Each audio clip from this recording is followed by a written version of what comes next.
Minds of the Future Academy, the private school, K through 12, was opened up initially 4 years ago in an area where a school such as a STEM school was needed. And it was very important for me for the first year to educate the community leaders, people that didn't even have children. It was just my mission to keep them informed and keep inviting them into the school so they can see really what's going on. But my passion really lies in the work that I've done as a teacher, educating students over the years, and just really understanding that these students they're going to be our future. They're going to be the ones that take care of us. They're going to be the ones that advise us financially in years. They're going to be the ones that we're going to be leaning and depending on, and we need them to be good stewards of that. And so I believe that if I can be the best educator that I could be, encourage parents to be the best educators that they can be, and have the most dynamic staff ever to teach students, we are all preparing their minds for bright futures. And that means that our futures will be bright. Partnership is important. Community engagement is important. And I just believe that we all have a due diligence. This is not a Dr. Smith's event. This is not a give to Dr. Smith. This is a give to children.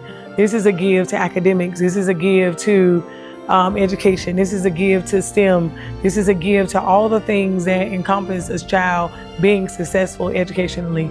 And we are a private school. And we provide flexibility, we provide the opportunity for students to learn at a non-traditional level. And so in order to do that, it really does take a village. It takes all of us supporting, giving, and your donations are greatly appreciated. If it is financially, that's what we need for the Capital Campus campaign. But if you can't give financially, then maybe you can provide us with your services, a product. I'm a numbers person. I look at the school data and student performance, and this neighborhood where I opened up Minds of the Future Academy, it needed a STEM school. It needed a private school such as Minds of the Future Academy. And so when I opened up the school, it was my mission to do a lot of educating community leaders, parents, people that didn't even have children, just really trying to get them to understand the importance of this education that I had sought at that time to provide. What I learned along the way is, a lot of the people really needed that education to understand the difference along within itself, private, public, and charter schools, and why did you decide to open up this STEM private school and what it can do for children. These children in this community were lacking reading skills, basic math skills. They didn't have the opportunity to engage in robotics clubs, gardening. We've offered media production, dance, theater. All of those things we were able to provide for students. And we still are able to provide for those students in this area. It's just important that if you're here tonight, if you want to support and you have a pen, take it out. Write the check, Minds of the Future Foundation, and it's tax deductible.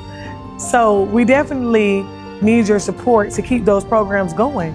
It's a private school. And so we want to continue to be able to give students opportunity to have those things afforded. But the bigger picture here is that we need to have funds available for our forever home. And what that means for me is that it really takes a village. It really takes support. And I need support from all of you. I can't do it alone. My parents can't do it alone, but we can together. And that's when it becomes community engagement, partnerships, and sponsorships. We need organizations on board. We need community leaders on board. We need everyone that believes in education. And just looking around the room, everyone was and is educated in some sort. One of my favorite quotes is, if you can read, thank a teacher. You're gonna always remember your teacher. So if you are here tonight, that lets me know that you believe in education and we need your support in some way. 4 years ago when I decided to do a gala, the first annual gala before it even became, I learned really quickly that I had to do some fundraising as a private school owner. I decided to host a gala and I said, well, I can do this because I had been reading and I had saw how other private schools, prominent private schools, hold galas and they will raise $2 million. They would have dynamic sponsorships from Fortune 500 companies. And anybody that knows me knows, like, I think and I plan and I don't sleep. And so I decided to host a gala. In the first year we hosted a gala, we did it at our Main Street location and we raised about $15,000. And that was great. I wasn't bummed because I was like, okay, the 1 million, I have high hopes, but I don't know if we're gonna get 1 million. And then I learned quickly that I had to get the right people in the room. You all are the right people tonight, I can feel it. So with that being said, I said I'm gonna continue to host galas every year, and I'm gonna name this one of our biggest fundraisers every year. So every year we've always had a mission. This particular year is the greatest mission yet, and that is to raise $1 million. And in some manner, whether it is taking out the pen, this give meter, I want to see names, popping up on this give meter tonight because we really need you to support the school. We really need you to support the Capital Campus campaign.